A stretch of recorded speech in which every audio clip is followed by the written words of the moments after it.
Aujourd'hui, on parle crise de l'eau, on parle migration, on parle climat. C'est des sujets qui sont essentiels et c'est des sujets sur lesquels beaucoup de choses ont été écrites dans l'accord de Paris qui ne demandent maintenant qu'à exister par une bonne ratification et par une entrée en vigueur rapide de ce qui a été décidé. Je pense en particulier à la question de la sécurité alimentaire. Je pense à la question de la résilience, de la capacité de concevoir la lutte contre le dérèglement climatique comme étant un problème humanitaire, social, économique sur lequel les solutions existent, elles se conçoivent par rapport au territoire. Aujourd'hui, on se rend compte que la situation est plus dure que jamais. Le dérèglement climatique s'accélère et on a eu sur les 36 derniers mois des records de température, mais aussi des records en nombre, en gravité et en fréquence des inondations, des cyclones et des phénomènes climatiques extrêmes. Le fait que des gens ne puissent plus vivre sur le terrain sur lequel leurs ancêtres ont vécu est malheureusement une réalité en Afrique, c'est également une réalité dans le Pacifique Sud. Je reviens d'une tournée dans le Pacifique Sud où nous avons travaillé sur la stratégie d'adaptation de la Nouvelle-Calédonie, mais également sur des projets de coopération avec le Vanuatu, les Tonga, les Kiribati. On voit aujourd'hui des communautés qui se posent la question de comment, avec la montée des eaux, les phénomènes de plus en plus graves liés au dérèglement climatique, que ce soit les cyclones, que ce soit les poissons qui changent d'habitat, que ce soit les cultures qui ne sont plus les mêmes, ils vont arriver à se projeter pour avoir un avenir serein, non pas dans 20 ou dans 50 ans comme on l'anticipait, mais entre maintenant, dans 2 ans ou dans 5 ans. C'est une question du quotidien à Fidji et ça n'est pas un hasard si Tuvalu a fait partie de ceux qui ont le plus rapidement possible, non seulement ratifié, mais joué les engagements volontaires pour dire on fait à notre toute petite échelle notre partie du chemin, il est temps d'avancer.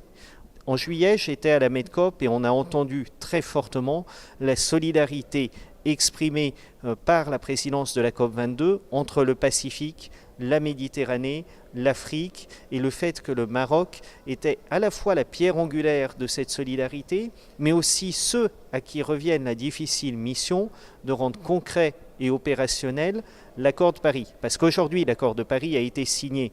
La période de ratification s'est ouverte le 22 avril à New York, mais Laurent Fabius disait fin août que la vitesse de ratification ne répond pas aux enjeux et à l'urgence du climat. Début septembre, les États-Unis et la Chine, là, ont eu non seulement une ratification, mais des initiatives volontaires qui montrent que les choses avancent. Je suis au regret de constater que l'Europe est en retard et que ce retard est critique. La France, par exemple, a ratifié pour faire bonne mesure l'accord de Paris, mais la ratification européenne ne vaut que si tous les États ont signé.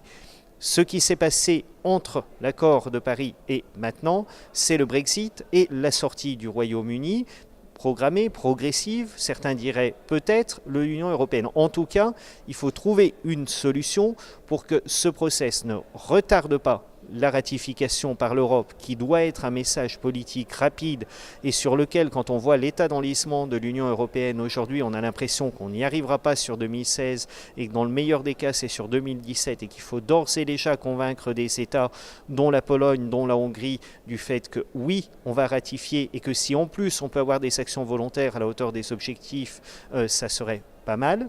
Le Maroc a un rôle de pont essentiel par rapport à ceci.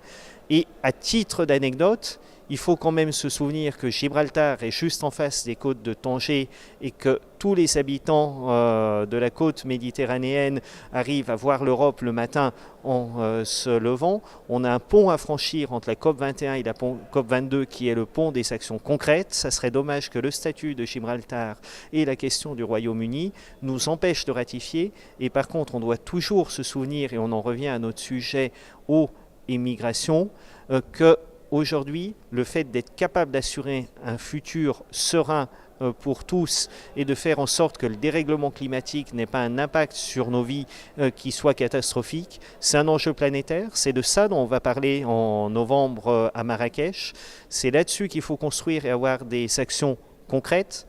Les solutions existent. J'ai cité lors de la conférence la Déclaration universelle des droits et devoirs de l'humanité qui fournit un cadre en droit et qui permet d'avancer et qui rappelle que justement ce qui nous unit tous, c'est cette capacité à se concevoir par rapport aux générations passées, présentes et futur.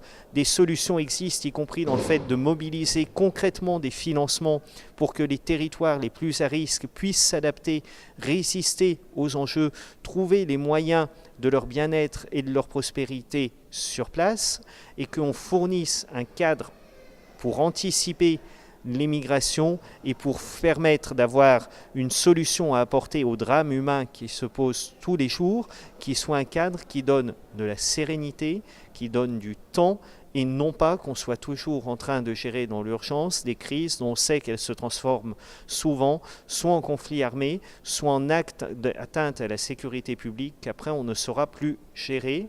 C'est de ceci aussi dont il va falloir parler, faire en sorte qu'on ne fasse pas une COP entre professionnels du climat, mais une COP des actions des territoires, qui aura des financiers, qui aura des gouvernants, qui aura des représentants des forces de sécurité. Je trouve à ce titre que le fait de faire notre conférence aujourd'hui sur les crises de l'eau, les migrations et le changement climatique au ministère des Affaires étrangères en dit long et positionne bien le sujet. C'est aussi une question intérieure, c'est une question africaine, c'est une question européenne, c'est une question américaine, chinoise, mondiale. Il faut qu'on y arrive et on n'a pas le temps de reporter à après Marrakech le passage au concret. On pourrait reprocher à l'accord de Paris d'avoir été trop peu concret. Il fallait d'abord reconstruire un consensus et de ce point de vue, ça a été réussi. Maintenant, il faut tenir la distance et il faut que la COP22 soit la COP des actions.